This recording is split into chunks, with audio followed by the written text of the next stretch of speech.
मैं आप सबका फिर से इस नए वीडियो में आपका स्वागत करता हूं। तो बिल्कुल सही समझा आपने, हम आज फिर से एक नए टेंस को लेकर आए हैं। ये टेंस का जो सीरीज चल रहा है, मैं सोच रहा हूं इसे जल्दी जल्दी कंप्लीट कर दूं और एकदम सच में ये बात बता रहा हूं कि सिंपल पास्ट टेंस जितने भी टेंसेस हैं, सबसे ज़्यादा यूज़ होने वाले यही टेंस हैं। जितने भी टेंस हैं उन सब में सबसे ज़्यादा इम्पॉर्टेंट और सबसे ज़्यादा क्वेश्चन जो पूछे जाते हैं और सबसे ज़्यादा जो इस्तेमाल में हमारे आते हैं, उनमें से एक है सिंपल पास्ट टेंस, जो एग्जामिनेशन में भी खूब इससे क्वेश्चंस पूछे जाते हैं और बच्चे खूब कंफ्यूज होते हैं। तो बने रहिए इस वीडियो में। अब हम पूरा शुरू से अंत तक 8 यूजेज समझाएंगे और ये बहुत इम्पॉर्टेंट है। इसके बाद टेंस धीरे धीरे धीरे धीरे इसका जो है ड्यूरेशन घटते जाएगा, यानी कि हम पास्ट कंटिन्यूअस लेंगे तो उतना लंबा वीडियो नहीं होगा क्योंकि उसमें ज़्यादा यूजेज नहीं है। हाँ, थोड़े पास्ट परफेक्ट में यूजेज हो सकते हैं। उसके बाद जो है पास्ट परफेक्ट कंटिन्यूअस में बिल्कुल भी यूज़ कम है। उसके बाद फ्यूचर टेंसेस में भी बहुत कम यूज़ है। इसका मतलब है ये सबसे लंबा वीडियो होने वाला है। फिर से एक बार तो आइए हम देखते हैं uses of simple past tense. Simple past tense को हम पास्ट इंडेफिनिट टेंस के भी नाम से जानते हैं। सो कंफ्यूज ना होइए कि भाई दोनों अलग अलग टेंस कैसे हो गए। ये अलग नहीं है, इसलिए मैंने और शब्द का इस्तेमाल किया है। ये सिंपल पास्ट टेंस या पास्ट इंडेफिनिट टेंस, दोनों में से कोई एक आप कह सकते हैं। स्ट्रक्चर्स की बात करें तो इसके स्ट्रक्चर से ही हम टेंस को पहचान सकते हैं और हमारे पास कोई ऐसा इंग्लिश में विकल्प नहीं है टेंस को पहचानने का। तो सबसे पहला स्ट्रक्चर, कोई सब्जेक्ट लिख दो, यानी कोई यहाँ पे नाउन या कोई प्रोनाउन लिख दीजिए। फिर वर्ब का सेकेंड फॉर्म, इसे आप ज़रूर से याद कर लें। वर्ब का सेकेंड फॉर्म जो 1 मिनट, वर्ब का जो सेकेंड फॉर्म है ये सबसे ज़्यादा पहचान है और यही एक पहचान है सिंपल पास्ट टेंस का। दूसरा जो पहचान है वो है was were, but was were के बाद यहाँ जो आएगा वो कॉम्प्लीमेंट आएगा। क्या आएगा? कॉम्प्लीमेंट। अब ये कॉम्प्लीमेंट नया शब्द क्या है? कॉम्प्लीमेंट का मतलब जो सेंटेंस को पूरा कर दे। जैसे कोई नाउन या एडजेक्टिव आकर के सेंटेंस को क्या कर देगा? पूरा। तो इसी को कहेंगे हम कॉम्प्लीमेंट। आइए एग्जाम्पल से समझते हैं। इन दोनों का हम दो एग्जाम्पल लें। जैसे कहें एग्जाम्पल के तौर पे, सी मैनेज्ड इट केयरफुल्ली या इजीली, ऐसे लिख देते हैं। उसने इसको आसानी से मैनेज कर लिया, यानी ये काम हो गया। अब आप ध्यान से देख सकते हैं यहाँ पे ये क्या लिखा हूँ मैंने? सब्जेक्ट। ये क्या है आपका? वर्ब। और कौन से फॉर्म में है? V2, क्योंकि यहाँ ईडी जो लग गया। और ये इट क्या है? ऑब्जेक्ट। और ये है रिमेनिंग वर्ड। मतलब सीधी सी बात। अभी मैं स्ट्रक्चर की बात थोड़ा सा कर लेता हूँ। हर वीडियो में मैं स्ट्रक्चर की बात करता हूँ। उसके बाद तो आप जानते ही हैं मैं किस प्रकार से यूजेस को बहुत ज़्यादा क्लियर करने की पूरी कोशिश करता हूँ। तो ये है सब्जेक्ट, ये है वर्ब का सेकंड फॉर्म और ये है ऑब्जेक्ट। और इस प्रकार से बन गया एक सेंटेंस सिंपल पास्ट टेंस का। मैं भी एग्जाम्पल दे रहा हूँ, चूँकि स्ट्रक्चर से हमने कुछ एग्जाम्पल्स देना ज़रूरी है। उसी प्रकार से हम और कह सकते हैं कि हे जो है sang a song, ऐसे उसने एक गाना गाया। उसने एक गाना गाया यानी गाना वो गा दिया, गाना गाने का काम कंप्लीट हो गया। This is subject, this is verb का second form, this is verb का second form. Sing, sang, sung, sang हो गया सेकेंड फॉर्म। और यहाँ पे ये जो सॉन्ग है ये ऑब्जेक्ट की तरह आ रहा है, इसलिए फिर से एक हमारा न्यू सेंटेंस बनकर तैयार है। इस प्रकार से आप कई सेंटेंसेस फॉर्म कर सकते हैं। तो आइए अब हम दूसरे स्ट्रक्चर पे एग्जांपल लें जो काफ़ी सिंपल होने वाला है। और दूसरे सेंटेंस का एग्जांपल कुछ इस प्रकार है। अभी हम एक यहाँ पे इसको अभी हम थोड़ा रोकते हैं, आप इसे पहले नोट कर लीजिए, उसके बाद हम और एग्जांपल लेंगे। ओके, तो बच्चों ये जो हम एग्जांपल लिखे हैं ये है हमारा दूसरे स्ट्रक्चर पे आधारित example. Rajesh was a doctor. देखिए आप ध्यान से, सब्जेक्ट कौन हो गया? राजेश। फिर आ गया वाज या वर। हाँ, एक बात मैं आपको बता दूं, मैं जितनी भी चीज़ें अभी पढ़ा रहा हूँ अभी कोई प्रैक्टिस नहीं करवा रहा हूँ, इसलिए जिन बच्चों को प्रैक्टिस का इंतज़ार है वो लास्ट वाले वीडियो को जब हम टेंस पूरी समाप्त कर लेंगे, जब हम फ्यूचर परफेक्ट कंटिन्यूअस टेंस को भी समाप्त कर लेंगे, फ्यूचर परफेक्ट कंटिन्यूअस टेंस को भी जब हम समाप्त कर लेंगे, तब अगले 4-5 और वीडियोस हम बनाएंगे टेंस का, जिसमें कि सीधे तौर से हम प्रैक्टिस करेंगे और बहुत बड़े बड़े लेवल पे प्रैक्टिस करेंगे, तब जा करके इसका आपको असली महत्व समझ में आएगा। तो पहले हम समझते हैं पूरे कॉन्सेप्ट को, पूरे हम सिद्धांतों को समझेंगे और उसके बाद हम लोग प्रैक्टिकल में आएंगे। ठीक है, उन सभी बातों को यदि आप नोट करके एक एक चीज़ को आप रखते हैं डायरी में, मुझे लगता है कि 100 में 99.99 बच्चे मेरे बातों को नोट नहीं कर रहे होंगे। ये थोड़ी निगेटिव बात है, बट आप नोट करिए, इसलिए मैं ये सारी चीज़ें कहता हूँ। क्योंकि आप सोचेंगे कि ये तो मैं पढ़ ही लिया, ये तो मैं देख ही लिया आधा सुधा उड़ा उड़ा करके, तो आपको कुछ भी समझ नहीं आएगा और कभी भी नहीं आएगा। पटना, दिल्ली, मुंबई, किसी भी जगह पे दौड़ लीजिए, ये सारे वीडियोस ही आपको अंत में काम आएंगे और फिर बहुत देर हो जाएगा, तब फिर आप भी परेशान हो जाएंगे। इसलिए इन सब चीज़ को आज से ही देखते चलिए, वरना बाद में सिर्फ पश्चाताप के सिवा कुछ नहीं मिलेगा।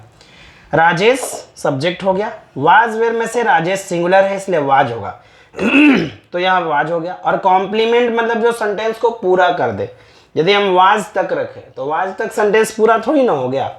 यहाँ पे हम कोई एक नाउन लाएंगे, यानी नाउन क्या आ गया, डॉक्टर, और डॉक्टर, तो ये कॉम्प्लीमेंट का काम किया, यानी सेंटेंस को पूरा कर दिया। तो यहाँ पे चूंकि डॉक्टर नाउन है इसलिए इसे हम नाउन कॉम्प्लीमेंट कहेंगे। ये हम बेसिक सी बातें बता रहे हैं। माई फ्रेंड क्या हो गया, माई फ्रेंड सब्जेक्ट हो गया, माई फ्रेंड क्या हो गया, सब्जेक्ट।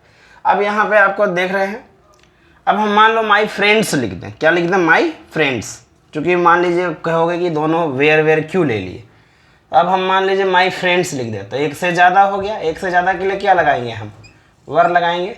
तो माई फ्रेंड्स वर क्या हो गया, माई फ्रेंड्स वर इंटेलिजेंट, मेरे जो दोस्त थे ना वो सब बहुत तेज थे। इसका मतलब क्या हुआ, दिस इज सब्जेक्ट, समझ सकते हैं, ये है सब्जेक्ट का पार्ट। और यहाँ पे क्या आ गया, आपका वाज वेयर में से वर आ गया, देख सकते हैं यहाँ पे, और उसके बाद कॉम्प्लीमेंट आ गया। अब कॉम्प्लीमेंट में क्या हो गया, यहाँ पे एडजेक्टिव, क्योंकि इंटेलिजेंट क्या है, ये विशेषता बता रहा है, ये मेरे फ्रेंड की विशेषता है, और विशेषता बताने के लिए शब्द को क्या कहते हैं, हम एडजेक्टिव कहते हैं। तो यहाँ पे ये सारे एग्जाम्पल्स हो गए। अब आइए सीधे जो हमारा मूल मकसद है यूजेज लिखने का, तो इसको जल्दी से आप एग्जाम्पल को नोट कर लीजिए। अभी हम यूजेज लिखने वाले हैं। तो बच्चों हम अब स्टार्ट कर रहे हैं यूजेज, जो सबसे इंपॉर्टेंट चीज होती है एडवांस लेवल के टेंस में। तो पास्ट सिंपल पास्ट टेंस का यूजेज काफी इंपॉर्टेंट है, और सबसे पहला यूज है दिस टेंस। आप समझ चुके होंगे कौन सा टेंस, अर्थात simple past tense. Simple past tense is used for such actions which happened in the past.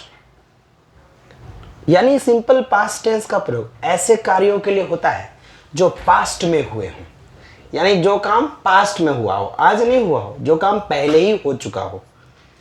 अब हम कैसे जानेंगे कि ये काम पहले ही हो गया है, तो हमने ब्रैकेट में लिखा है you can understand it after reading the sentences. यानी आप यदि सेंटेंस को पढ़ रहे हैं तो आप समझ सकते हैं, आप मतलब पढ़ के जान जाएंगे कि ये काम आज हुआ ही नहीं है, ये काम ऑफ कोर्स बेशक पास्ट में ही हुए हैं। जैसे एग्जाम्पल आपके साथ है, और उम्मीद है कुछ लोग बना भी रहे होंगे एग्जाम्पल को, तो बड़ी अच्छी बात है, कुछ लोगों का दिमाग बड़ा शार्प होता है। न्यूटन ने डिस्कवर किया यानी खोज किया लॉ ऑफ ग्रेविटेशन को, इन लॉ ऑफ ग्रेविटेशन को, यानी कि गुरुत्वाकर्षण के नियम का खोज न्यूटन ने किया। अब ये न्यूटन जो फिजिक्स के बहुत बड़े ज्ञाता भी रहे, काफ़ी सारे नियमों का उन्होंने खोज भी किया और लोगों को बताया भी। तो न्यूटन आज की बात नहीं है, ये तो पास्ट की बातें हैं। न्यूटन ने आज थोड़ी ना लॉ ऑफ ग्रेविटेशन का खोज किया, तो ये बात पास्ट की है। ये कैसे पता चला, कहीं लिखा हुआ है क्या, नहीं, ये बात पता चला न्यूटन, क्योंकि जैसे हम न्यूटन का बात कर रहे हैं, ये आज की बात नहीं है। न्यूटन ने ग्रेविटेशन की लॉ की जो खोज किया ये पास्ट में ही किया। ये हमें सेंटेंस पढ़ने के बाद स्पष्ट रूप से पता चल ही जा रहा है। तो चूंकि हम पढ़ रहे हैं सिंपल पास्ट टेंस, और सिंपल पास्ट टेंस का सीधा मतलब होता है, सीधा कनेक्शन होता है वर्ब के सेकेंड फॉर्म से। सो चिल्ड्रन, यहाँ पे यदि हम वर्ब का सेकेंड फॉर्म ले लें, यानी कि हमारे पास वर्ब क्या है, डिस्कवर। क्या है हमारे पास वर्ब, डिस्कवर। यदि हम डिस्कवर का सेकेंड फॉर्म ले लें तो क्या हो जाएगा, DISCOVERED,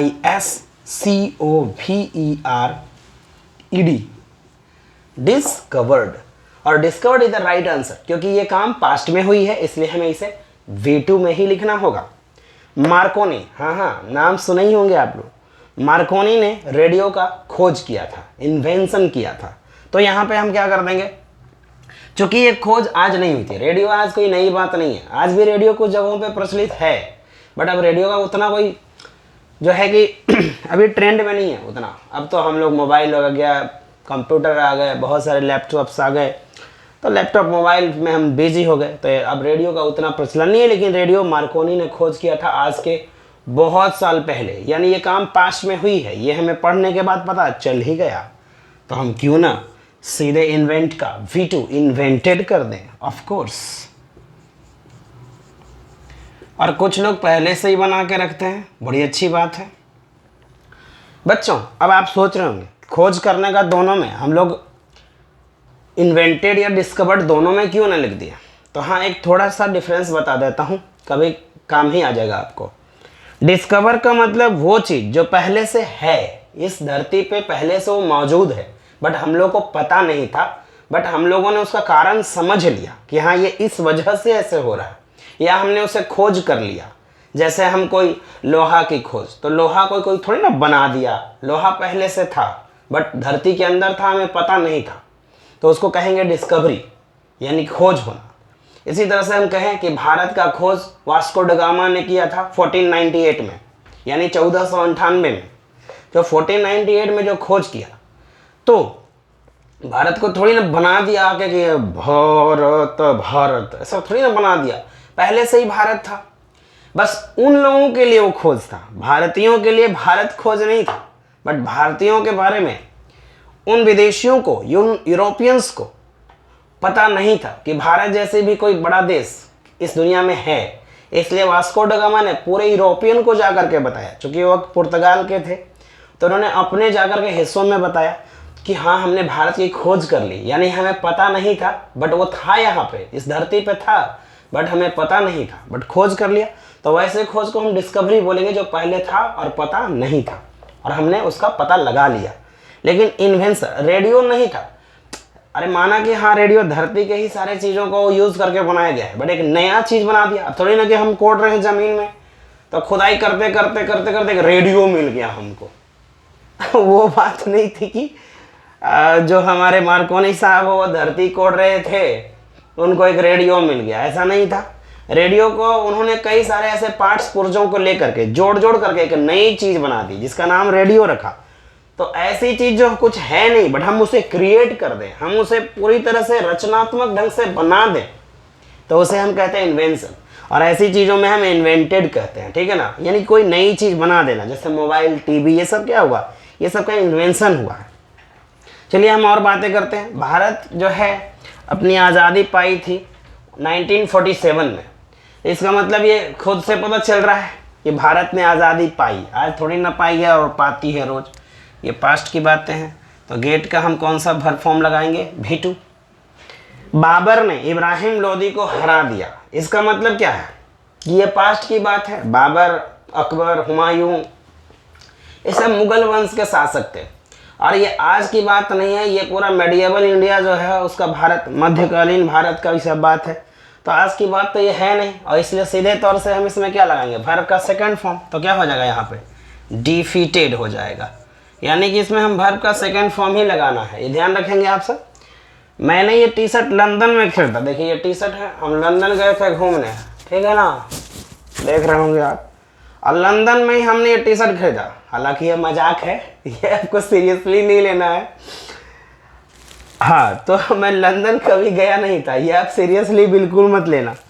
मैंने ये टी शर्ट लंदन में खरीदा, मान लो हमें ये सेंटेंस बनाना है, तो खरीद लिए, अर्थ नहीं कि खरीदते हैं, खरीद रहे हैं, तो भाई पहन कैसे लिया आप, ये कहीं ना कहीं ये घटना कब की है, पास्ट की है। और पास्ट की कोई भी घटना हो, यदि पास्ट में वो घटित हुआ हो और हमें जानकर ये पता चल गया कि ये पास्ट में ही हुआ है, तब इसके लिए सीधे V2 लगाएंगे। और आपको पता है कि बाई का V2 क्या होता है, बाउट। आप बहुत अच्छे से समझ रहे हैं। मैं बार बार सभी को ये बताते रहता हूँ। मेरा वीडियो देखने के बाद शायद ही कहीं और दूसरे वीडियो पे शिफ्ट करने की ज़रूरत होगी, क्योंकि मेरा वीडियो बहुत ही लंबा और स्पष्ट होता है ना। और यदि आपको कोई वीडियो में दिक्कत हो तो ज़रूर बोलिएगा। हाँ, चैनल को सब्सक्राइब करिए, ये सब नहीं भूलना है, क्योंकि आपके सपोर्ट से ही हमें पूरा प्रेरणा मिलता है। हम इंस्पायर्ड होते हैं आपसे, आप सभी जितने भी हमारे व्यूवर्स हैं उनसे हम इंस्पायर्ड होते हैं।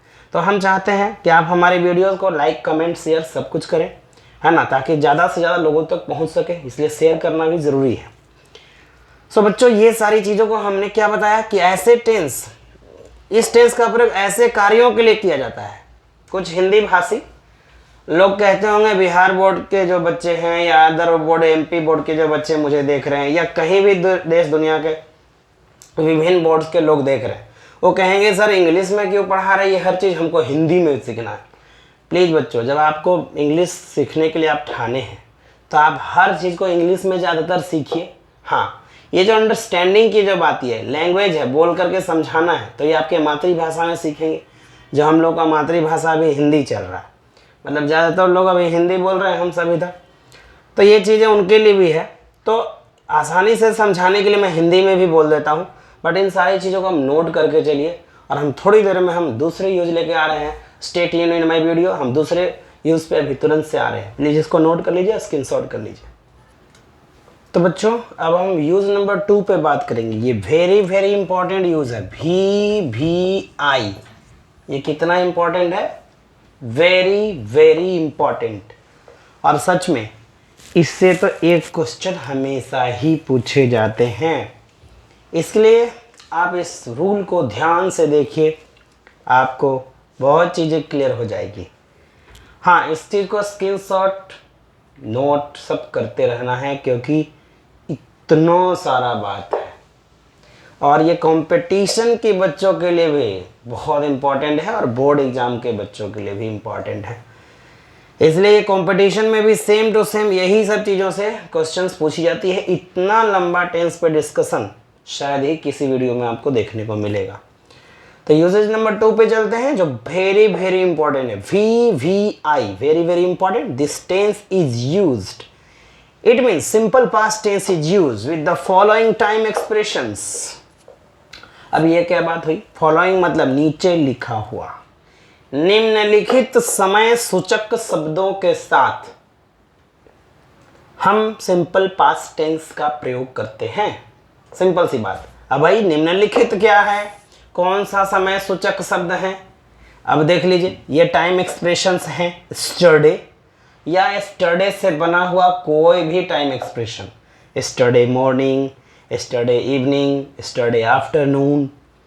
हाँ, स्टरडे नाइट का प्रयोग नहीं होता है, ये बिल्कुल गलत प्रयोग है। इसके बदले ग्रामेरियन ने बोला है लास्ट नाइट लगाना। स्टरडे नाइट जैसा कोई शब्द नहीं होता है। स्टरडे या स्टरडे से बना हुआ कोई भी शब्द यदि किसी सेंटेंस के लास्ट में या कहीं भी आपको दिख जाए तो सीधे V2 लगाना, यानी सिंपल पास्ट लगाना। एकदम अच्छे से नोट कर लो इस सब बातों को। दूसरा जो हमारा जो टाइम एक्सप्रेशंस हैं, last, last month, last year, कोई भी लास्ट या लास्ट से बना हुआ कोई भी टाइम एक्सप्रेशंस के लिए हम सिंपल पास्ट टेंस का ही प्रयोग करते हैं। ये बहुत इंपॉर्टेंट चीज़ है, मैं कितनी बार कहूँ, इसमें मैंने VVI भी लिख दिया है। एक ना एक क्वेश्चन इस पॉइंट से एग्जाम में जरूर रहते हैं। एगो, अगो या अगो से बना हुआ कोई भी टाइम एक्सप्रेशन, जैसे अगो, 2 months अगो, ओ ईयर अगो, 2 weeks अगो, 5 years अगो, कुछ भी ऐसा अगो शब्द लगा रहे तो हम उसमें V2 ही लगाते हैं। नेम ऑफ पास्ट ईयर्स, यदि पास्ट का कोई वर्ष का नाम हो, जैसे 2008, 2008, 1962, 1875, 1655, कोई भी ऐसा पास्ट को शो करने वाले ईयर रहें तो उसमें हम V2 लगाते हैं। द अदर डे, ये एक फ्रेज है जिसका मतलब होता है हाल ही में या एक आध रोज पहले। इन सारे सेंटेंसेस के साथ, इन सारे टाइम एक्सप्रेशंस के साथ हम सीधे वर्ब का सेकंड फॉर्म लगाते हैं। इन सारे टाइम एक्सप्रेशन को आप क्या कर लीजिए, नोट कर लीजिए।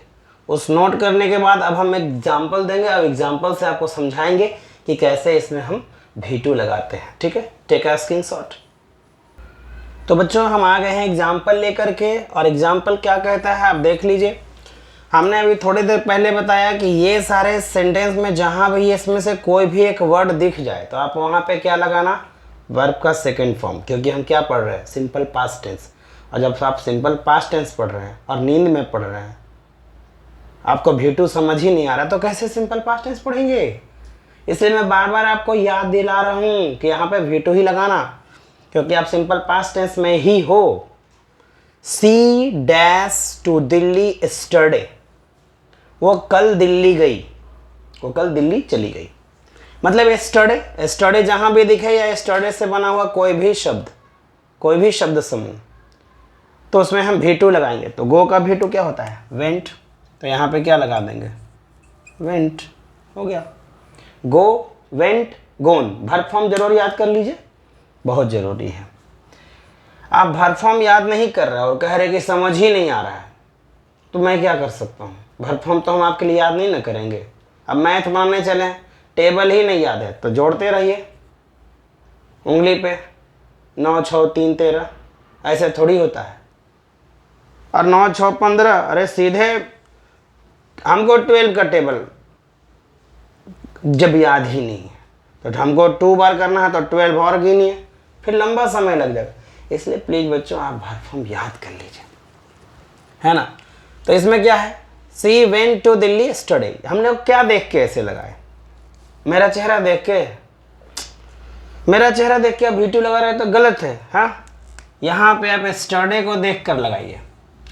और यहाँ पे आप देखिए दूसरे सेंटेंस में ऐसा क्या दिख रहा है जिसमें हम V2 लगा दें। Very good, very good, very good students. एगो एगो से बना हुआ कोई भी शब्द रहे तो वहाँ हम क्या लगाएंगे, V2 लगाएंगे।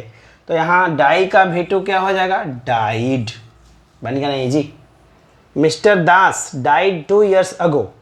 मिस्टर दास 2 साल पहले मर गए, यानी इस दुनिया से चले गए। I dash in this college in 2008। देखो पास्ट का ईयर्स का नाम है, और पास्ट के ईयर्स के नाम में हम क्या लगाते हैं, वर्ब का सेकंड फॉर्म यानी सिंपल पास्ट। यहाँ पे स्टडी है, तब स्टडी का क्या हो जाएगा, V2 यानी स्टडीड। तो दिख रहा है आपको। तो इस प्रकार से हमने यहाँ पे क्या लिख दिया, V2, ये स्टडीड हो गया। यानी हमने यहाँ पे क्या देखा था, ऐसा बिल्कुल सही समझे। यहाँ पे हमने देखा 2008, है ना।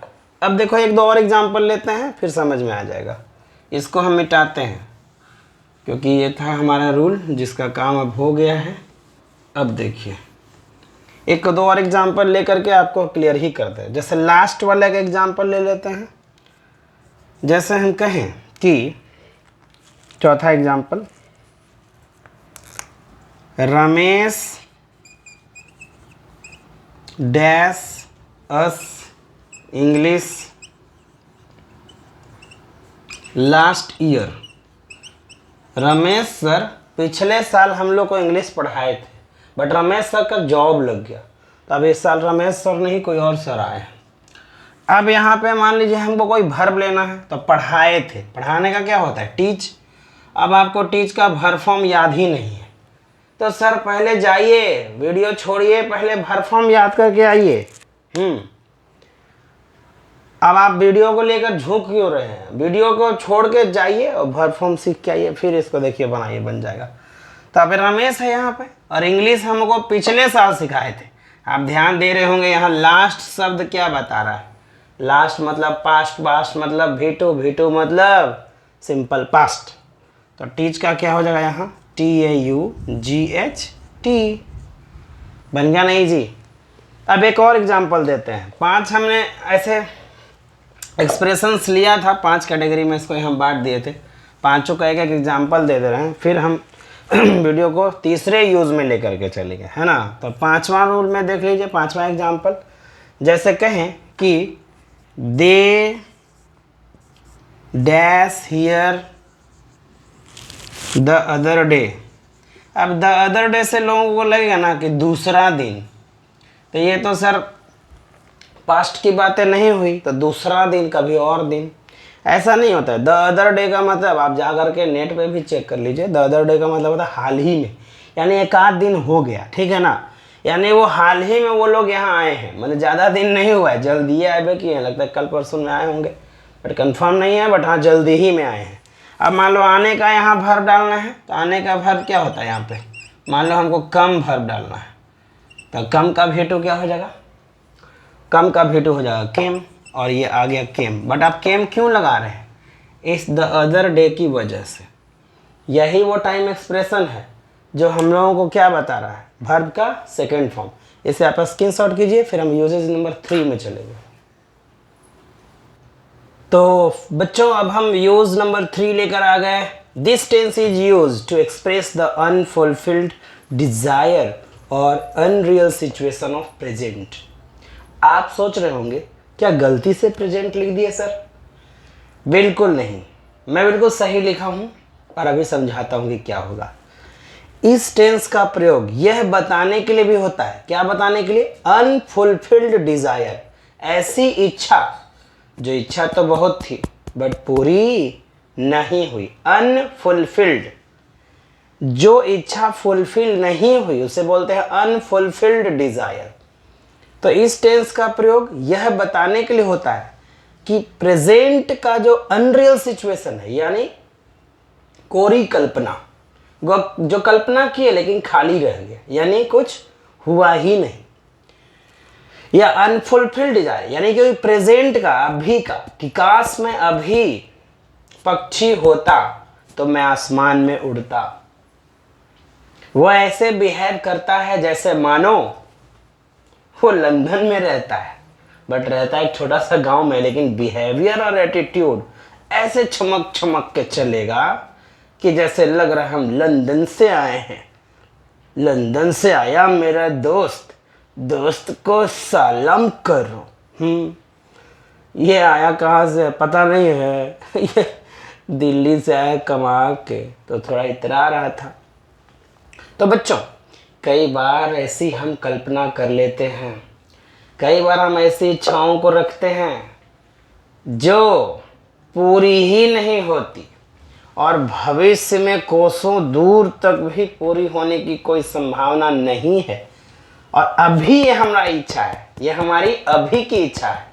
तब ऐसे सिचुएशन में सिंपल पास्ट टेंस लगाना। एग्जाम्पल दूंगा, देखो मैं 3 स्ट्रक्चर्स लिख दिया हूँ यहाँ पे। हाँ, और यदि कोई बी वर्ब लगाना हो, ये बी वर्ब का क्या मामला है, is, am, are, was, were में से कोई एक चुनना हो, तो अनरियल सिचुएशन के लिए, यानी कोरी कल्पना के लिए, अवास्तविक स्थिति के लिए आपको, या अधूरी इच्छा को बताने के लिए हमेशा वेयर चुनना। भाई वेयर कब चुनेंगे, जब होने का सेंस है, काश में पक्षी होता, होने का सेंस है तो वेयर चुनना, चाहे सब्जेक्ट कुछ भी हो।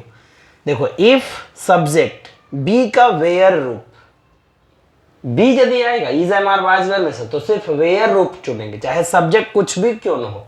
आई के साथ जनरली वाज लगता है, बट यहाँ वेयर लगेगा, और ये प्रेजेंट की बात को बताएगा। और कैसी बात, अधूरी बात, अधूरी इच्छा या अवास्तविक परिस्थिति को बताएगा।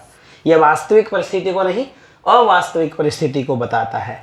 फिर कॉमा यहाँ रहेगा, देखो पहले फिर से समझ लो, if plus subject plus B का वेयर रूप, या कोई बी के अलावा कोई और वर्ब आना हो। क्या दुनिया में कोई बी ही वर्ब है? नहीं, बहुत सारे वर्ब है, तो वहां V2 लगाना। फिर ऑब्जेक्ट, अभी मैं बस स्ट्रक्चर समझा रहा हूं, इसके बाद हम आपको एग्जाम्पल्स में भी लेके चलेंगे। फिर सब्जेक्ट वुड, V1 ऑब्जेक्ट, ये बहुत इंपॉर्टेंट स्ट्रक्चर है। उसके बाद I wish, he wishes, we wish, या कोई भी ऐसे करके विश आ जाए, सब्जेक्ट के बाद विश, या इफ ओनली, तो उसके बाद सब्जेक्ट के बाद वेयर या V2 लगाते हैं, वेयर या V2। ये सब अनफुलफिल्ड डिजायर या अनरियल सिचुएशन ऑफ प्रेजेंट को बताता है, यानी प्रेजेंट की अवास्तविक परिस्थिति या अधूरी इच्छा को बताता है। बच्चों एक और चीज है, यहाँ सब्जेक्ट और कोई वर्ब रहेगा, फिर एज इफ या एज दो रहेगा। इन दोनों का मतलब क्या है पता है आपको? इन दोनों का मतलब है मानो। मानो ऐसा है बट रियल में वो नहीं है ना। अब एग्जांपल देंगे और इसके बाद कोई सब्जेक्ट रहेगा तो इसके बाद हम वेयर या भी2 लगाएंगे। बी का रहेगा कोई वर्ब तो वेयर लगा देंगे। बी का सिर्फ वेयर रूप, बी मतलब होना, और बी का सिर्फ वेयर रूप लगाना, ठीक है ना। बट बी के अलावा कोई और वर्ब आ जाए तो क्या लगाना? भी2। अब इसको आप स्क्रीनशॉट कर लो इन सारे स्ट्रक्चर्स को। अब एग्जांपल से इन सारी चीजों को हम प्रूफ कर देंगे, ठीक है ना। प्रूफ क्या कर देंगे मतलब बस समझा देंगे आपको, ठीक है। स्क्रीनशॉट कर लो। तो बच्चों हम एग्जाम्पल लेते हैं और एग्जाम्पल से इसे प्रूफ करते हैं, ठीक है। सबसे पहला एग्जाम्पल हम बारी बारी से तीनों को लेंगे। पहला स्ट्रक्चर पे हम कुछ एग्जाम्पल से यहाँ तैयार किए हैं आप लोगों के लिए, और आप इसमें फिल इन द ब्लैंक्स कर सकते हैं। देखिए मैं आपको थोड़ा सा समझाता हूँ कैसे कैसे क्या करना है। अब देखिए इसमें क्या करना है। पहला जो हमारा ये है, ऐसे मैं यहाँ पे आपको निशानी दे दे रहा हूँ कि आपको परेशानी ना हो। अच्छा देखिए ये निशानी है, ये क्वेश्चन नंबर 1 है। थोड़ा सा ऑप्शंस देने में मैंने इधर उधर कर दिया है। ये है ऑप्शन नंबर 2 यहाँ पे, मतलब एग्जाम्पल नंबर 2, और यहाँ पे ये है एग्जाम्पल नंबर 3, एग्जाम्पल नंबर 3, और ये है आपका एग्जाम्पल नंबर 4। ये तो आप खुद समझ गए होंगे। अब देखिए इनको आप अच्छे से पहले समझ लीजिए। देखिए वो स्ट्रक्चर है इफ, यहाँ पे ध्यान से देखना। If subject I, B verb आ गया वेयर, बी वर्ब आ गया तो क्या लगाएंगे? सिर्फ वेयर। ऐसे तो बी का मतलब क्या होता है? Is am are was were. देखो बी का मतलब होता है क्या, देख लो, is am are was were. But इन सब में से चूंकि ये अनफुलफिल्ड डिजायर है इसलिए हम सिर्फ भी2 लगाएंगे। काश मैं एक पक्षी होता, क्या मैं अभी पक्षी हूं? नहीं हूं। मैं पक्षी होता, ये कंडीशन रख रहे हैं, ये कंडीशन है कि काश मैं पक्षी होता तो आसमान में उड़ता। तो अब देखिए यहाँ पे बी का वेयर रूप, चूंकि हूं नहीं इसलिए अनरियल सिचुएशन है, यानी अनरियल सिचुएशन यानी क्या हुआ? अनफुलफिल्ड डिजायर, ये मेरी इच्छा पूरी नहीं हुई। तो यहाँ पे देखिए क्या हो गया? If subject I, were were लग गया। हाँ एक चीज और यहाँ और ध्यान रखना है, यदि कोई दूसरा वर्ब हमें लगाना हो तो उसका कौन सा फॉर्म लगाएंगे? भी2। याद करना, मैं यहाँ पे ओब्लिक दे रहा हूँ, ठीक है। कोई दूसरा वर्ब यदि लेना हो तो हम क्या लगाएंगे? आप भी2 लगाएंगे, ठीक है ना। तो चलिए आज हमें बी वर्ब लेना है। अब यहाँ देखिए, फिर से यहाँ देखिए, सब्जेक्ट ये रिमेनिंग वर्ड है। RW का मतलब रिमेनिंग वर्ड, रिमेनिंग वर्ड कोई और भी वर्ड हो सकता है। मान लीजिए हमें आगे बढ़ाना ही है तो कोई भी हो सकता है। यहाँ पे मान लीजिए ये ऑब्जेक्ट नहीं है तो मान लीजिए ये क्या हो गया? कॉम्प्लीमेंट हो गया, तो ये अदर वर्ड में आ जाएगा। कॉम्प्लीमेंट है, ये थोड़ी ना ऑब्जेक्ट है। इज़म और वाज वेयर के बाद कॉम्प्लीमेंट ही आता है। तो आई वुड फ्लाई, वुड के बाद ऐसे भी भी1 लगता है, ये मॉडल्स है। आप देख सकते हैं सब्जेक्ट के बाद वुड और भी1। देखिए सब्जेक्ट आई हो गया, आप मिला लीजिए, आराम से मिलाइए। वुड, फिर भी1 हो गया फ्लाई, फिर ऑब्जेक्ट हो गया इन द स्काई। इस तरह से आगे हमारा सेंटेंस कंप्लीट हो गया। अब यहाँ पे देखिए क्या हुआ? हैव का भी2 लगेगा।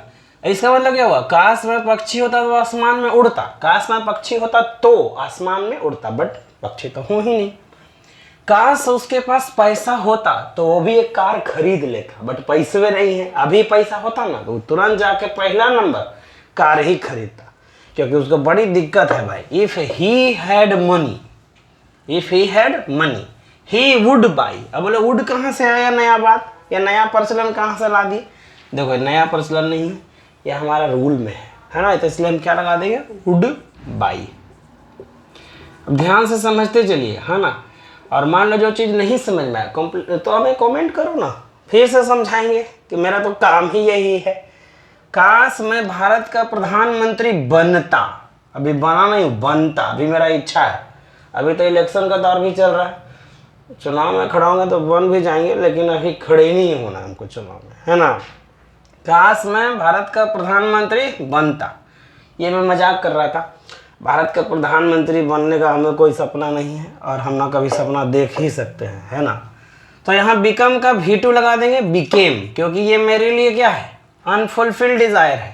काश मैं भारत का प्रधानमंत्री बनता, ये मेरी कोरी कल्पना है, अधूरी इच्छा। काश मैं भारत का प्रधानमंत्री बनता, तो V2 लगा दिए, क्योंकि यहाँ बी भर नहीं, बिकम भर है, तो बिकम का V2 बिकेम। तो मैं भारत की गरीबी को दूर कर देता, आई वुड इरेडिकेट। आज देखो यहाँ सब्जेक्ट लगे, फिर वुड और V1 लगेगा।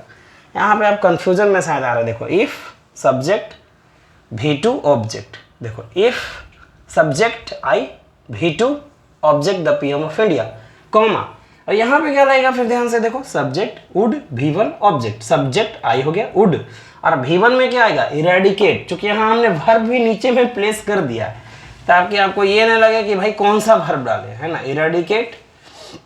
अब आपके लिए इरेडिकेट एक नया वर्ड होगा। इरेडिकेट का मतलब होता है कोई भी कुरीतियों को दूर करना, यानी समाज की जो भी कुरीतियां हैं, यानी बाल विवाह है, भूखमरी है, गरीबी है, अशिक्षा है, इन सबको दूर करना है तो इरेडिकेट लगा दो, ठीक है। इरेडिकेट मतलब दूर करना। तो यहाँ पे ये हो गया खत्म करना। इफ सी केम, काश वो यहाँ आती, अभी आ जाती ना तो मेरे पापा से मिल लेती। उस बड़ी कह रही थी तुम्हारे पापा को आज तक देखे नहीं, कैसे कैसे, अभी तो मेरे पापा आए हुए लेकिन फोन ही नहीं लग रहा है, अब वो आती ना तो शायद मिल लेती। तो यहाँ पे क्या होगा, केम, क्या हो जाएगा, came. If she came here she would see my father. तो यहाँ पे देखिए ना, सब्जेक्ट इफ हो गया, सब्जेक्ट हो गया, V2 हो गया, ऑब्जेक्ट हो गया, रिमेनिंग वर्ड हो गया। अब यहाँ पे मान लो हमको सी लगा दिया यहाँ पे, और यहाँ वुड V1 लगाना है, तो यहाँ वुड लिख दो और V1 क्या हो गया, सी हो गया। अब ये एग्जाम्पल आप नोट करो यहाँ से यहाँ तक, फिर हम आगे चलेंगे, ठीक है ना। फिर दूसरे एग्जाम्पल और तीसरे एग्जाम्पल को एक ही में कंप्लीट कर देंगे। तो बच्चों अब हम शुरू करेंगे जो दो बाकी के स्ट्रक्चर है उस पर कैसे एग्जाम्पल्स होंगे। इन सब का मतलब है काश, काश मैं उसका बॉस होता, ये हूँ नहीं, बट मेरी कल्पना है। ये हम कल्पना तो कोई भी कर सकता है, आप भी कर सकते हैं। कोई चीज़ का कल्पना करने में थोड़ी ना कोई गुनाह है। हाँ, कल्पना करके किसी को कहिए मत, है ना। काश मैं उसका बॉस होता, कल्पना करके मान लीजिए आप कहेंगे कि नहीं मैं आपको बॉस ही हूँ, तो हो सकता है पिटाई भी लगेगी आपको। इसलिए मैं काश मैं उसका बॉस होता हूँ नहीं, तो बी का कौन सा रूप लगाएंगे आप, बिल्कुल सही, वेयर रूप। किसी किसी को लगता हो कि सब गलत सलत क्या पढ़ा रहे हैं हमको, आई के साथ तो आवाज लगता है, मुझे भी पता है, बट यहाँ अनफुलफिल्ड डिजायर है। काश मैं बॉस होता हूँ नहीं ना। काश वो एक राजा होता, यहाँ भी वेयर लगेगा, क्योंकि बी का कोई भी फॉर्म आएगा अनफुलफिल्ड डिजायर के लिए वेयर लगेगा। वो राजा होता है नहीं, उसकी बस इच्छा है। वो बोलती है मानो वो दुनिया के बारे में सब कुछ जानती है। She speaks as if she dash everything about this world, मानो वो इस दुनिया के बारे में सब कुछ जानती है, बट ऐसा थोड़ी ना होता है। आप दुनिया में सब कुछ कैसे ही जान जाएंगे, है ना। इसके लिए कई जन्म लेना पड़ सकता है, तब भी नहीं जान पाएंगे। तो यहाँ पे वो ऐसा बिहेव करती है कि मानो, एज इफ का मतलब मानो, ऐसा मानो, बट वो ऐसा रियल में है नहीं, सिर्फ मानो, मानो वो सब कुछ जानते इस दुनिया के बारे में। तो यहाँ पे क्या हो जाएगा, सी न्यू, यहाँ V2 लगा देना है, क्योंकि सब कुछ जान ही नहीं सकती, है ना, इसलिए अनफुलफिल्ड डिजायर है। दे बिहेव, वो व्यवहार करते हैं मानो वो लंदन में वो लोग रहते हैं। ऐसा ना एकदम व्यवहार करेंगे, यहाँ पे ये नहीं मिल रहा है, यहाँ पे वो नहीं मिल रहा है, मुंह बना बना के बोलते रहेंगे। 2 दिन क्या रह गए, मतलब क्या बोलते हैं वो, हाँ चंडीगढ़ में रहते थे, तो लग रहा है कि हम लंदन से ही आए हुए। हाँ 2 दिन गया हुआ लग रहा है कि हम लंदन से ही आए हैं, ऐसा वो बिहेव करते हैं। हालांकि वो ऐसा लंदन में रहते नहीं है रियल में, अनरियल सिचुएशन है। तुम तो बोलते हो जैसे मानो तुम मेरे बॉस ही हो, बट तुम हो नहीं बॉस, तुम ऐसे खाली बोलते हो, पानी लेके आओ, खाना लेके आओ, ये लेके आओ, वो लेके आओ। अरे तुम मेरे बॉस हो क्या, ऐसे बिहेव कर रहे हो तुम। उसके बाद ये सब में हम वेयर लगाएंगे या V2 ही लगाएंगे। या लीव वहाँ था तो लीव का V2 लगा दिए, यहाँ नो वर्ब था तो नो का V2 लगा दिए। काश मैं नरेंद्र मोदी से मिला होता, मिला नहीं हूँ, मिला होता मतलब मिलता। मेरा ये दिली ख्वाहिश है कि काश मैं नरेंद्र मोदी से मिलता, इतने पॉपुलर लीडर हैं, हमारे देश के अच्छे प्रधानमंत्री हैं, काश मैं उनसे मिला होता। तो यहाँ पे क्या लगा देंगे V2, मिला थोड़ी ना हूँ, अभी मैं मिलता, यानी कि ऐसे मेरी प्रेजेंट की इच्छा है बट पूरी नहीं हुई है, इसलिए V2 लगा देंगे। क्लियर है? तो अब हम अगले यूज लेकर के आते हैं, तब तक के लिए स्क्रीनशॉट कर लीजिए, बहुत जल्दी हम फिर से अगले यूज पे चलेंगे। बच्चों अब हम यूज नंबर 4 लेकर आ गए हैं। देखिए ये बहुत इंपॉर्टेंट चीज है, ये भी, ये सिंपल पास्ट ही ना पूरा इंपॉर्टेंट है, इसलिए ये मत कहना कि सर हर बात आपका इंपॉर्टेंट ही रहता है। अरे भाई इंपॉर्टेंट नहीं रहता तो हम वीडियो में ये बात बताते ही क्यों, है ना? हर चीज इंपॉर्टेंट होता है। It is time, it is high time, it is opportune time. इन तीनों में से अब इसको अच्छे से पहचान लो। It is time, it is high time, it is opportune time. इन तीनों में से कोई भी एक फ्रेज आ जाए, यानी कोई भी एक ऐसा सेंटेंस आ जाए, it is time, it is high time, it is opportune time, ऐसा तीनों में से कोई भी एक आ जाए, है ना?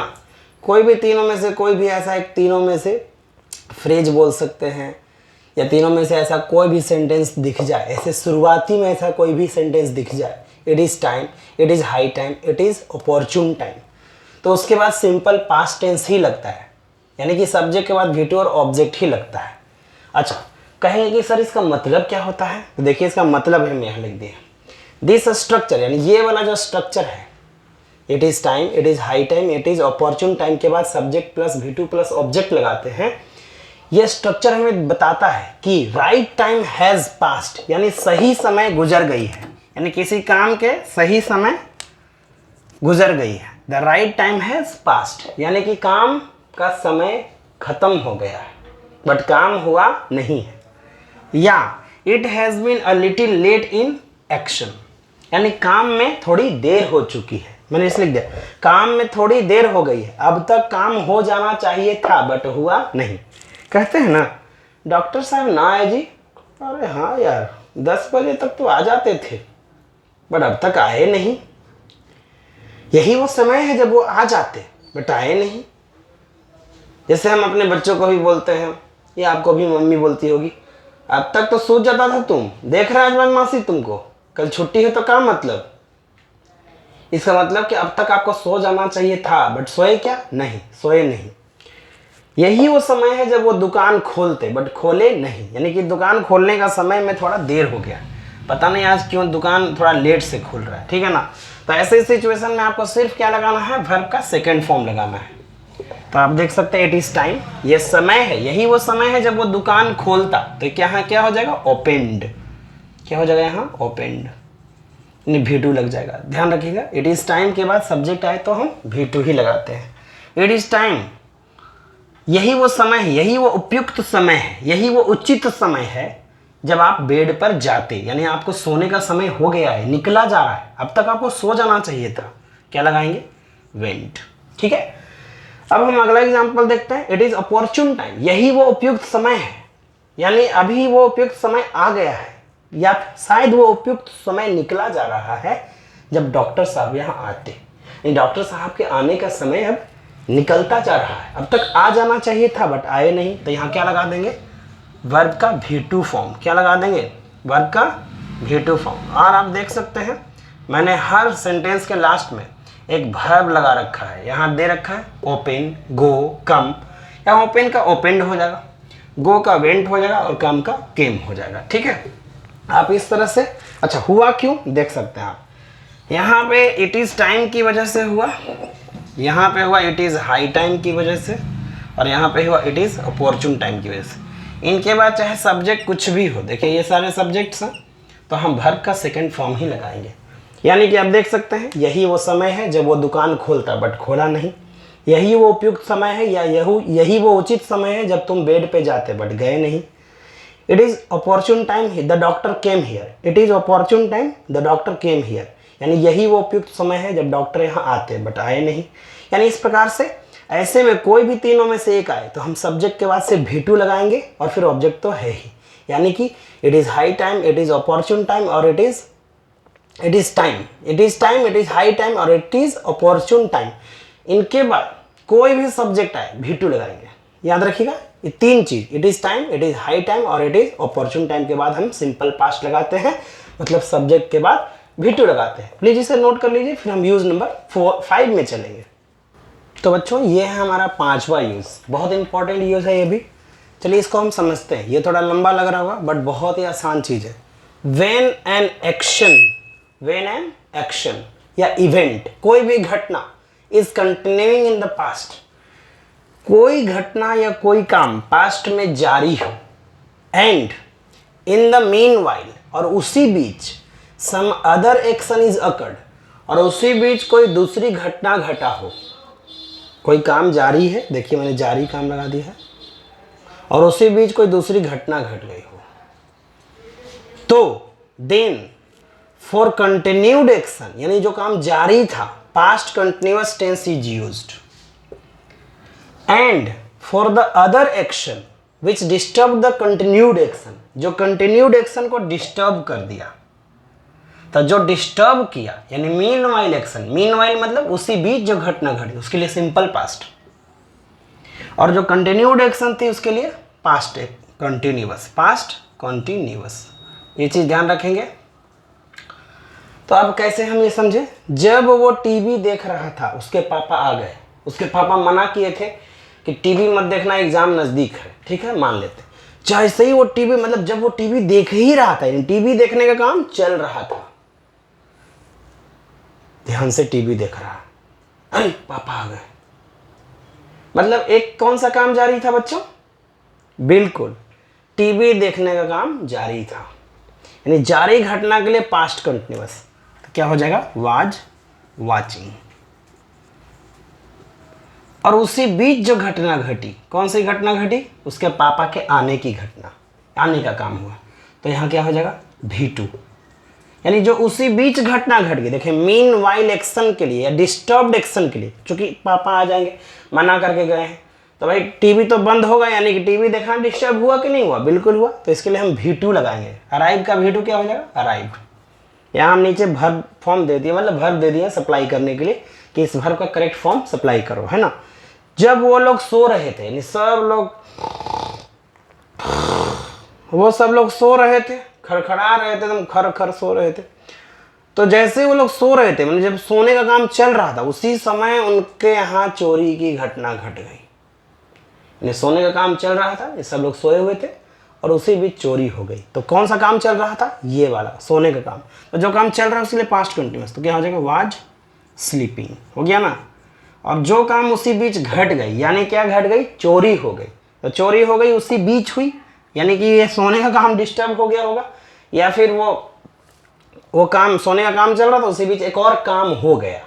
तो एक और काम हो गया तो इसका मतलब क्या, फिर बाद में नींद वगैरह खुली होगी, अरे ढन ढन ढन कौन चोरी करे, तब तक तो चोर भाग गया, है ना। तो उसी बीच जो घटना घट गई उसके लिए सिंपल पास्ट, सिंपल पास्ट मतलब V2, और यहाँ आ गया टुक, इसलिए V2 हो गया टेक का टुक। ये उसी बीच घटने वाली घटना है, इसलिए इसे सिंपल पास्ट लगाएंगे, है ना। अब अगला है, जब अमित मैदान में टहल रहा था उसी बीच उसको सांप काट लिया।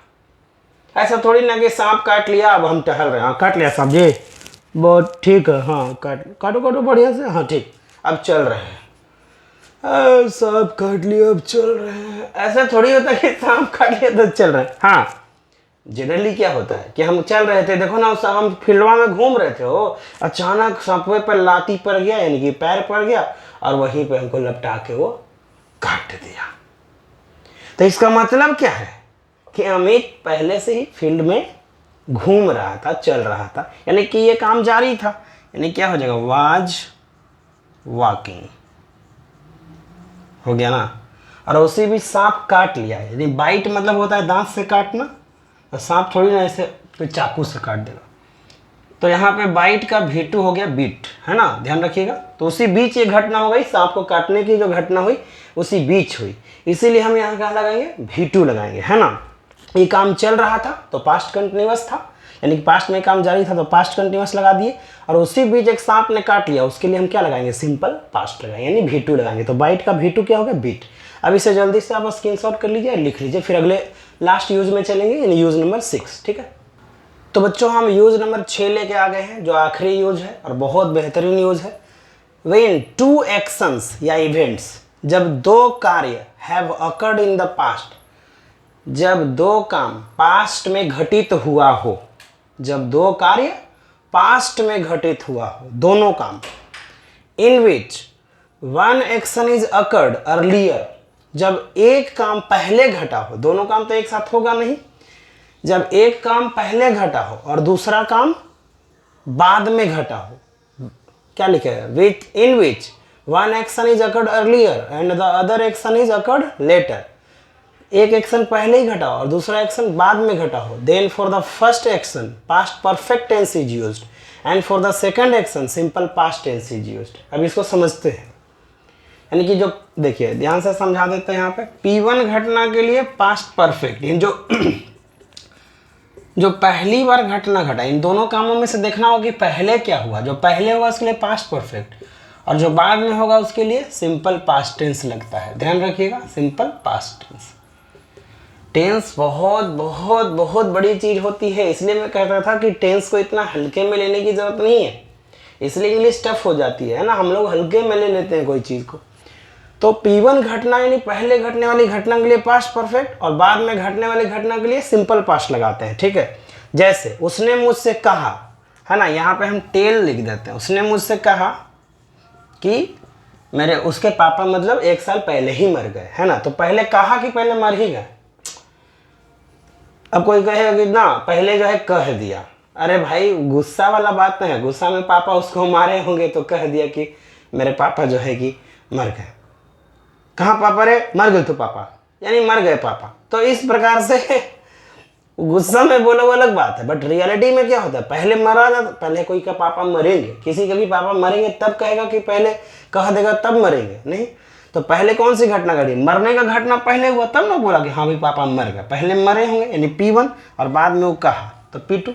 तो जो पहले घटना घटी उसके लिए पास्ट परफेक्ट, तो ये मरने का काम पहले हुआ। अच्छा, फादर तो गायब ही हो गए, मर गए क्या जी, फादर लिखे ही नहीं थे, उफ, मर गए तो फादर शब्द को भी हम मुआ दिए, ये भी एक गलत ही बात हो गया।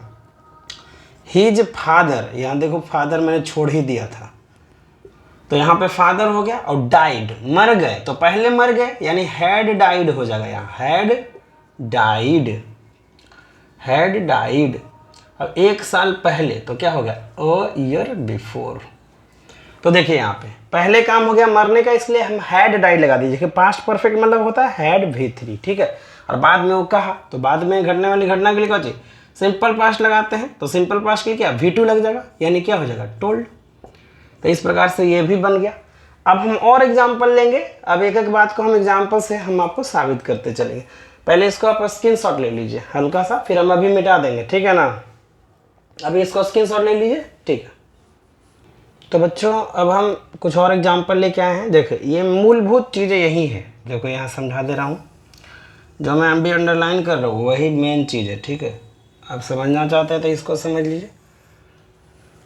ये जो हमने अभी बॉक्स बनाए यही इंपॉर्टेंट चीज़ है। देखिए यहाँ पे ध्यान दीजिएगा, जैसे हम लोग कहते हैं ना कि मेरे स्टेशन पहुँचने के पहले ही गाड़ी खुल चुकी थी, डॉक्टर के आने के पहले ही रोगी मर चुके थे, मेरे स्टेशन या मेरे स्कूल पहुंचने के पहले ही घंटी बज चुकी थी, मेरे क्लास में जाने के बाद शिक्षक आए, ऐसा कोई बाद या पहले, ऐसा कोई जब सेंटेंस दो आते हैं एक साथ, तो हम लोग देखते हैं कि पहले कौन सा काम हुआ, रोगी के मरने के हाँ द पेशेंट, रोगी के मरने के पहले ही डॉक्टर आ चुके थे, है ना, यानी रोगी के मरने के पहले ही डॉक्टर आ गए थे, ऐसा, या डॉक्टर के पहुंचने के पहले रोगी मर गया था, ऐसा कोई भी सेंटेंस रहे, है ना।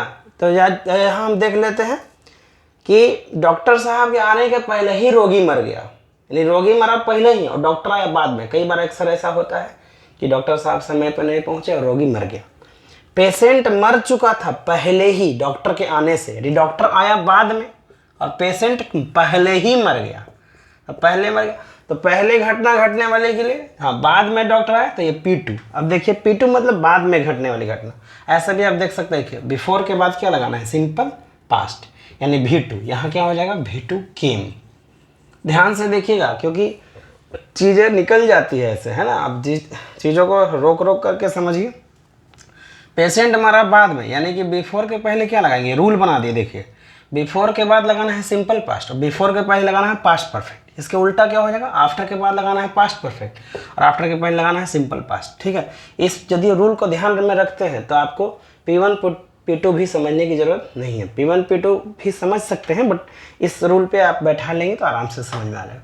तो ये पहली घटने वाली घटना है, यानी कि बिफोर के पहले क्या लगाएंगे, पास्ट परफेक्ट, यानी क्या हो जाएगा, हैड डाइड, हो गया ना, ये हो गया इजी।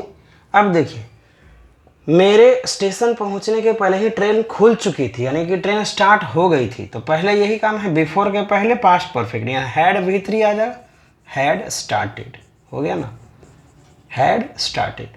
उसी प्रकार से before I reach the station, यानी स्टेशन पहुंचने के पहले ही, यानी स्टेशन हम बाद में पहुंचे, पहले ही ट्रेन खुल चुकी थी। तो बिफोर के बाद क्या लगेगा, देखिए सिंपल पास्ट मतलब V2, तो V2 क्या होगा, रीच का रीच्ड हो जाएगा। तो इस प्रकार से ये भी हो गया।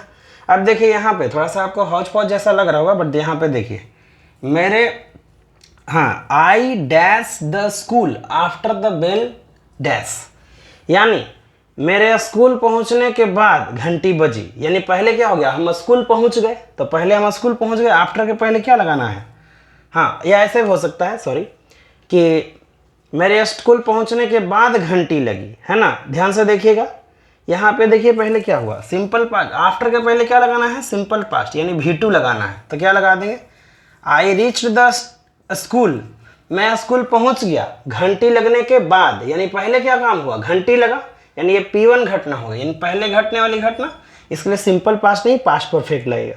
तो आफ्टर के बाद क्या लगेगा, पास्ट परफेक्ट, तो हैड और V3, यानी क्या हो जाएगा, द बेल हैड रंग हो जाएगा। ठीक है, यानी इसका पूरा मतलब यदि लेने की कोशिश करें तो आराम से समझ में आ जाएगा। घंटी लगी पहले ही, मैं स्कूल पहुंचा बाद में, I reach the school after the bell had run. इसका मतलब क्या हुआ कि मेरे स्कूल पहुंचने के बाद घंटी लगी। यहां थोड़ा समझिएगा, अच्छे से समझा देते हैं। I reach the school after the bell had run, यानी पहले ही बेल बज गई थी और उसके बाद हम स्कूल पहुंचे। पहले क्या काम हुआ, पहले बेल लग गई, यानी बेल लगने के बाद हम स्कूल पहुंचे, यानी कि बाद में कौन सा काम हुआ, पहुंचने का काम। पहुंचने का काम क्या, फिर से समझिएगा, पहले घंटी लग गई उसके बाद मैं स्कूल पहुंचा, पहले घंटी लग गई, यानी P1 घटना हो गया, इसके लिए पास्ट परफेक्ट लगा दिए। देखिए P1 घटना पास्ट परफेक्ट, बाद में मैं स्कूल पहुंचा, है ना, नहीं मैं स्कूल पहुंचा लेकिन पहले घंटी लग गई, घंटी लगने के बाद मैं स्कूल पहुंचा, तो बाद में ये काम हुआ, तो सिंपल पास्ट लगाएंगे। ऐसे भी देखिए, उतना मान लो आपको हिंदी नहीं लेने आ रहा है तो आप ऐसे समझ सकते हैं, आफ्टर के पहले क्या लगाएंगे, सिंपल पास्ट, और आफ्टर के बाद क्या लगाएंगे, पास्ट परफेक्ट। ये थोड़ा कन्फ्यूजन वाला चीज़ है, लेकिन आपको कन्फ्यूजन होना नहीं है, इसलिए हमने ये रूल ही लिख दिया सीधा, घंटी लगने के बाद मैं स्कूल पहुंचा, यानी मैं स्कूल पहुंचा बट घंटी पहले ही लग गई थी, घंटी लगने के बाद मैं स्कूल पहुंचा। अच्छा, उसके यहाँ आने के बाद मैंने खाना खाया, यानी कि वो आ गया तब हम लोग साथे खाना खाए, यानी हम लोग, मैं खाना खाया, ये नहीं करें कि हम खाना नहीं खाए, लेकिन उसके आने के बाद ही खाना खाए, यानी कि उसका हम इंतजार भी किए। यानी आफ्टर के बाद क्या लगाना है, उसके आने के बाद, देखो मीनिंग लेना है तो इधर से लो, उसके यहाँ आने के बाद मैंने खाना खाया, यानी मैंने बाद में खाना खाया, वो पहले आ गया, है ना, यानी उसके आने के बाद मैंने खाना खाया, तो आफ्टर यहाँ लगा हुआ है।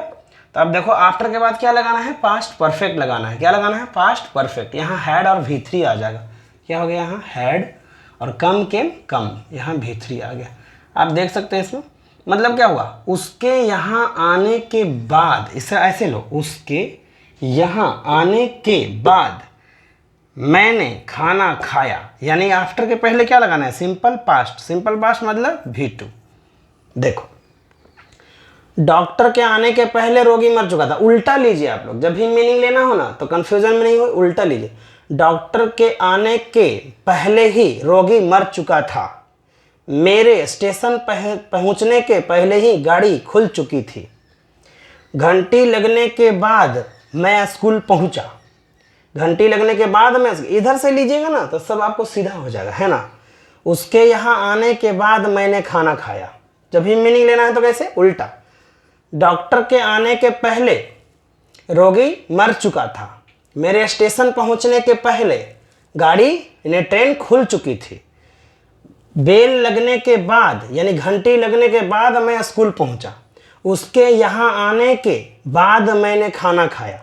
तो आफ्टर के पहले क्या लगाएंगे? Simple past.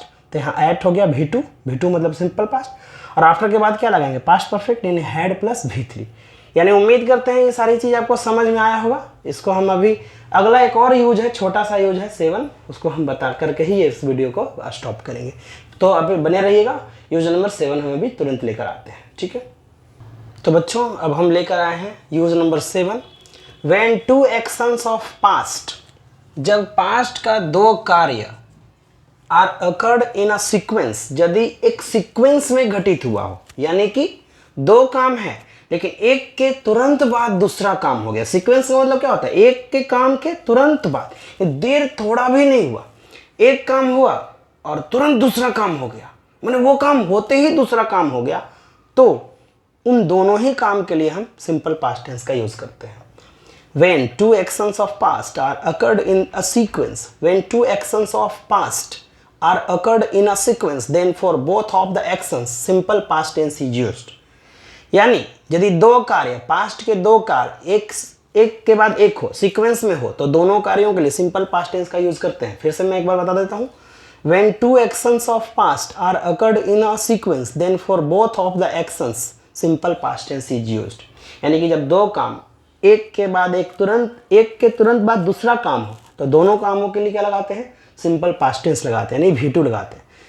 जब उसने विंडो खोला या जब उसने पिंजरा खोला, मान लीजिए ऐसे लिख देते हैं, जब उसने पिंजरा को खोला खिड़की से, यानी कि पिंजरा की खिड़की यानी पिंजरा जैसे ही खोला पैरोट उड़ गया। तो ऐसा थोड़ी कि पिंजरा अभी खोलेगा तो पैरोट 50 मिनट के बाद निकलेगा, नहीं, दोनों काम तुरंत हुआ। ये मैंने देखा भी है कि जैसे ही पिंजरा खोले पैरोट उड़ गया, यानी एक काम हुआ पिंजरा खोलने का काम, तो यहाँ V2 लगा दो, ओपन, और तुरंत दूसरा काम क्या हो गया? पैरोट के उड़ने का, तो फ्लाई का फ्लू हो गया। यानी दोनों में V2, इन दोनों में सिंपल पास्ट लगा दें। जैसे जब फिल्म खत्म हुई हम लोग तुरंत घर चले गए, यानी कि यहाँ इंडेड क्या लग जाएगा? यहाँ इंडेड V2, और यहाँ भी V2 ही लग जाएगा, यानी कि क्या हो जाएगा? वेंट, वी वेंट होम, हम लोग घर चले गए। When the film ended, जब फिल्म अंत हुई, यानी कि जब फिल्म समाप्त हो गया तो हम लोग घर चले गए। फिर रुकना क्या है वहाँ पे? जैसे ही फिल्म खत्म हुआ, होता क्या, फिल्म जैसे ही खत्म होने लगता है, स्टार वगैरह का नाम वगैरह लिखाने लगता है, हम लोग वहाँ से निकल देते हैं, है ना। खत्म होने का फिर उतना हम लोग वेट भी नहीं करते। जैसे ही सोचे अरे हाँ अब तो फिल्म खत्म हो गया, जैसे ही पता चला कि फिल्म खत्म हुआ वैसे ही हम लोग घर चले गए, यानी कि एक के बाद तुरंत दूसरा काम हो गया। When the teacher came into the class, जैसे ही टीचर क्लास में आए या क्लासरूम में आए, क्लासरूम या ठीक है, क्लास भी ठीक है। When the teacher came into the class, जब शिक्षक क्लास में आए वैसे ही हम लोग खड़ा हो गए। हम लोग थोड़ी ना इंतजार करेंगे, अच्छा सर आ गए जी, बढ़िया से आने दो। पहले सर को देखते ही गुड मॉर्निंग सर, हम ऐसे करते हैं, यानी कि टीचर के आते ही हम लोग खड़े हो गए। यानी एक काम हुआ टीचर का आना, तुरंत दूसरा काम हो गया, हम लोग खड़े हो गए भाई उनके रेस्पेक्ट में, है ना। तो दोनों के लिए V2, यहाँ काम का V2 क्या हो जाएगा? केम, क्या हो जाएगा? यहाँ काम का V2 हो गया केम, और यहाँ पे क्या हो गया? स्टैंड का V2 हो गया स्टूड, ठीक है ना। तो इस तरह से हो गया। जैसे ही मैं एक शेर देखा, जैसे ही मैंने एक शेर देखा मैं भाग गया। अरे शेर के देखे, अच्छा शेर सही में शेर ही है ना जी, कौन है? ऐसा थोड़ी हम लोग वेट करेंगे, शेर देखे और हम लोग भाग जाएंगे। यानी एक काम होते ही दूसरा काम तुरंत होने लगा, अचानक से, उसमें कोई देर नहीं लगा। मैंने शेर देखा और देखते ही शेर को भागना शुरू कर दिया, अरे शेर आया शेर आया। तो दोनों काम एक सीक्वेंस में हुआ है, तो यहाँ पे पहले V2 लगा दो, सी का सा, और यहाँ रन का V2 क्या हो गया? रैन। इस प्रकार से When I saw a lion, I ran away, जैसे ही मैंने एक शेर को देखा मैं वहां से भाग गया। यानी दोनों काम एक सीक्वेंस में हुआ है। तो ये सारी चीजें आपको समझ में आ गया होगा, है ना। हम उम्मीद करते हैं कि आपको ये सारी चीजें समझ में आई। इसमें क्या हुआ, जब दो काम सीक्वेंस में हो तो दोनों ही, और पास्ट की बात हो, जब दो काम पास्ट में घटित हुआ हो और साथ में दोनों सीक्वेंस में हुआ हो, यानी जब दो काम पास्ट में एक सीक्वेंस में हो, एक के तुरंत बाद दूसरा काम हो, तो दोनों ही काम के लिए हम पास्ट टेंस का यूज करते हैं, सिंपल पास्ट टेंस का यूज करते हैं। इसलिए हमने लिखा कि जब दो काम पास्ट में हुआ हो और दोनों एक सीक्वेंस में हुआ हो, तो इसके लिए हम सिंपल पास्ट टेंस का यूज़ करते हैं, यानी वर्ब का सेकेंड फॉर्म लगाते हैं, V2 लगाते हैं। तो इस प्रकार से ये सिंपल पास्ट टेंस का यूज़ बहुत इंपॉर्टेंट है। प्लीज़ इस वीडियो को फिर से दोबारा देख लीजिएगा, तो आपको हर चीज़ क्लियर हो जाएगा। और अंत में हम इसका प्रैक्टिस सेशन भी लेके आएंगे, जिसमें इन हर जितनी भी हम अभी रूल्स लिखवा रहे हैं सभी पे हम बहुत सारे क्वेश्चंस का प्रैक्टिस करवाएंगे। उम्मीद करते हैं हमारा वीडियो आपको पसंद आ रहा होगा, तो सब्सक्राइब, शेयर, लाइक, कमेंट जरूर कर दीजिएगा। तब तक के लिए इतना ही, अब फिर मिलते हैं अगले वीडियो में, तब तक के लिए थैंक यू।